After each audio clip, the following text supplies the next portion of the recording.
حتى زيسكو الزامبي، يعني حتى زيسكو الزامبي مش قادرين عليهم.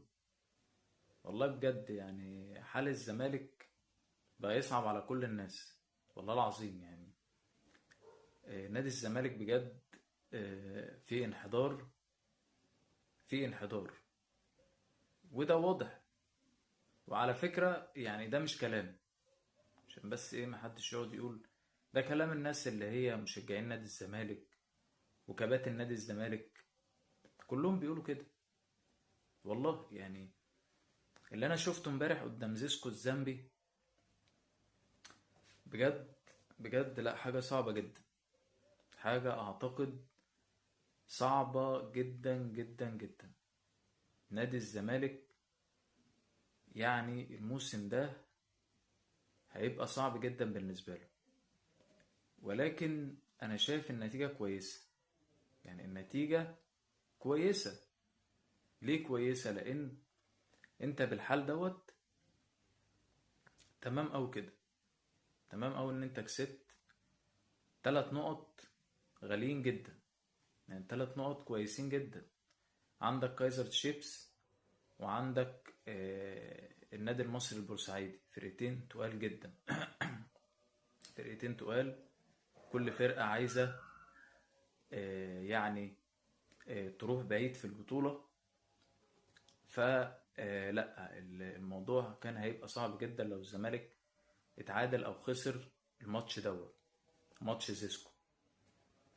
بجد بجد الزمالك لو فضل ماشي بالمنظر دوت هيعاني جدا السنة دي، هيعاني جدا. وزي ما قلت لكم هي الصفقات مش حلوة، ما انا قلت كده، قلت الصفقات مش حلوة. ما هو يا جماعة يعني احنا برضو يعني الكرة دي لعبتنا، يعني الكرة ديت احنا شاربين كورة. والصفقات دي قلت صفقات كسر، صفقات كسر. مش هتنفع نادي الزمالك، مش هي دي الصفقات. واتحدى وجماهير نادي الزمالك كمان بتقول كده ان الصفقات دي مش هي اللي هم عايزينها. ناهيك ان انت كمان يعني مشيت اللعيبه اللي كان فيها الرمق عندك، زي مثلا يوسف اسامه نبيه، لعيب كويس جدا.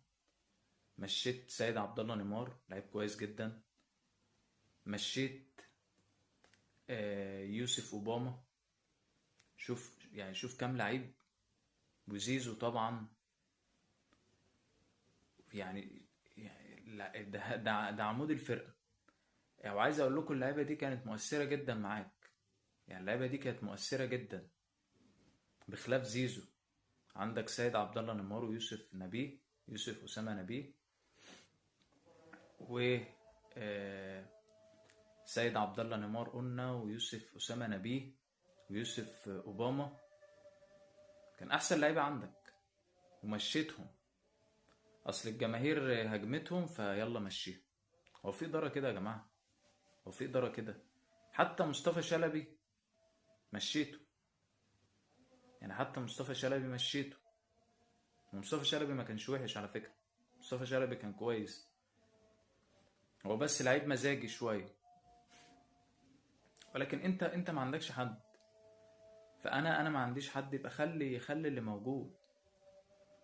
ولاعيبه كانت كويسه، يعني عندك يوسف اوباما كان سبب في الكونفدراليه اللي انت جبتها مرتين. كان السبب كان يوسف اوباما لو تفتكروا. فنادي الزمالك بيستغنى عن اللعيبه كلها. يوسف اوباما خد دوري ابطال افريقيا على فكره مع بيراميدز برضه لو نسيه. يا جماعه احنا والله بنتكلم كوره. وعلى فكره انا يهمني ان نادي الزمالك يبقى كويس، انا بحب ماتشات الاهلي والزمالك. يهمنا نادي الزمالك يبقى كويس ويعني نشوف ماتشات اهلي وزمالك. ولكن انا شايف لا، نادي الزمالك الموضوع معاه صعب جدا، صعب قوي، صعب قوي. فانت ما بتجيبش لعيبه. طب انت مشيت لعيبه ما بتجيبش غيرها، واللعيبه اللي عندك بتمشيها، بتطلع من تحت مفيش، بتجيب من بره مفيش. ما بتجيبش حد. بس نادي الزمالك هيبقى منحدر جدا السنة دي، وعلموا على كلامي. سلام.